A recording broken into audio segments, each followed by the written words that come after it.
ماہ رمضان المبارک میں مغفرت کے اسباب، ریزن آف مغفرت جو ہیں وہ بڑھ جاتے ہیں۔ نمبر ایک، ماہ رمضان کا روزہ رکھنا سامان مغفرت ہے۔ رمضان میں قیام کرنا، یعنی جو رات جاگ کر عبادت کرتے ہیں، یہ بھی مغفرت کا ذریعہ ہے۔ ماہ رمضان کی شب قدر میں عبادت کرنا، یہ مغفرت پانے کا ذریعہ ہے۔ روزہ دار کو افطار کروانا، یہ بھی مغفرت کا ذریعہ ہے۔ غلام یا ملازم پر آسانی کرنا، یہ بھی مغفرت کا ذریعہ ہے۔ رمضان المبارک میں ذکر اللہ کی کثرت کی جائے کہ حدیث پاک میں ہے ماہ رمضان میں ذکر اللہ کرنے والا بخشا ہوا ہے، تو ذکر اللہ بھی مغفرت کا ذریعہ ہے۔ رمضان مبارک میں کثرت سے استغفار کرنے سے بھی بخشش کی خیرات ملتی ہے۔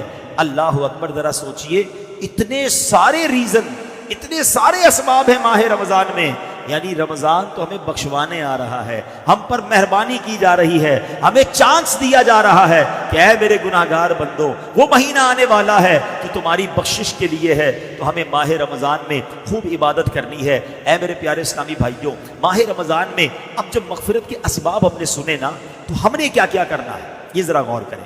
سب سے پہلے تو کام یہ کرنا ہے کہ ماہ رمضان کے آنے سے پہلے پہلے ہم پکی سچی توبہ کر لیں، تاکہ گناہوں سے بالکل پاک اور صاف ہو کر رمضان المبارک کا استقبال کر پائیں۔ ماہ رمضان میں دوسرا کام کیا کریں کہ دن کا روزہ اور رات کا قیام، یعنی تراویح اور نوافل ہرگز نہ چھوڑیں۔ دوسرا کام یہ ٹارگٹ لے لیں۔ تیسرا، نفس امارہ کی خواہشات کو روکنے کی بھرپور کوشش کریں، کیونکہ شیطان تو بند ہوتا ہے لیکن ہماری عادتیں ہمارے ساتھ لگی ہوئی ہوتی ہیں، تو ہمیں اس میں ان عادتوں کی وجہ سے جو گناہ کی عادت ہوتی ہے نا، ایک سوال کیا گیا علماء سے کہ حضرت یہ ماہ رمضان میں تو کہا جاتا ہے شیطان بند ہوتا ہے، بندہ پھر گناہ کیوں کرتا ہے، پھر غلط کام کیوں کرتا ہے؟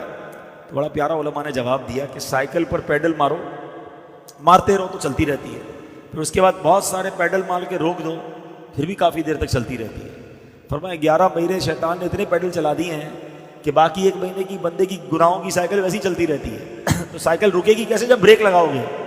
تو گناہوں کی عادت پر بریک لگانا ہے رمضان میں۔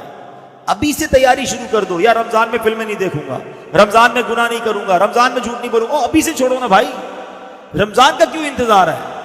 ماہ رمضان کے استقبال میں گناہوں کو چھوڑنے کی ہمیں عادت ڈالنی چاہیے۔ اچھا، ماہ رمضان میں ایک اور آپ نے کام یہ کرنا ہے کہ پورے دن میں تمام دنیاوی خیالات سے پاک ہو کر، سارے کاموں سے فارغ ہو کر، بے شک تھوڑی دیر ایسی رکھنی ہے جو صرف اللہ کا ذکر کرنا ہے، درود پاک پڑھنا ہے۔ ذکر اللہ والوں کی مغفرت ہے نا، تو اس کو ٹارگٹ کرنا ہے نا، حاصل کرنی ہے مغفرت۔ پھر فرمایا غریبوں اور مسکینوں کا خیال رکھیں۔ ماہ رمضان میں غریبوں پر وسعت کریں، غریبوں پر خرچ کریں، لوگوں کے ساتھ اچھا برتاؤ کریں۔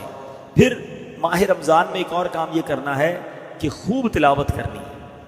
ماہ رمضان تو ہے ہی نزول قرآن کا مہینہ نا، خوش نصیب لوگ میں نے دیکھا ہے کہ خوب تلاوت کرتے ہیں، تو کوشش کریں اللہ توفیق دے تو 3 بار قرآن ختم کر لیں۔ 3 بار نہ کر سکے تو کم از کم 1 بار تو ختم قرآن رمضان میں اپنی تلاوت سے کریں۔ امام صاحب تراویح میں سنائیں گے وہ الگ ہے، مگر ہم اپنی تلاوت سے کم از کم 1 بار قرآن پاک ضرور ختم کریں۔